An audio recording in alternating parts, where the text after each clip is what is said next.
কালো মাজন বা black toothpaste তৈরি করব। তাহলে লাইক শেয়ার করবেন, আর আমার নতুন হলে চ্যানেলটি অবশ্যই কিন্তু সাবস্ক্রাইব করবেন। ধানের তুষ বা কুড়ো বলে যেগুলোকে, এই যতটা পরিমাণ আমি তুলে নিলাম, উনুনটা ধরিয়ে নিলাম, কড়াইটা চাপিয়ে দিলাম। দেখুন বন্ধুরা, এটার কালারটা কিন্তু চেঞ্জ হতে শুরু করে দিয়েছে। যে তুলসী পাতাগুলো ছিঁড়ে নিলাম, পেয়ারার ডাল, এখান থেকে আমি কিছু পেয়ারা পাতা নিব। একটা জাল হতে হতে বুঝছেন কালারটা চেঞ্জ হচ্ছে। যে এই যে তুলসী পাতা পেয়ারা পাতাগুলো জলের মধ্যে ভিজিয়ে রেখে দিয়েছি।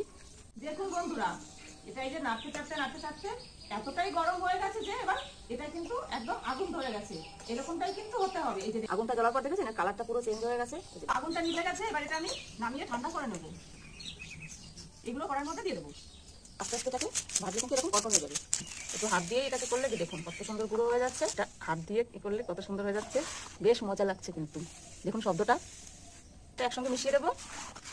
এটা হলো কর্পূর, এটা মিশিয়ে দেবো। মাকে এবার দেখাই, সবাইকে শেয়ার করবেন।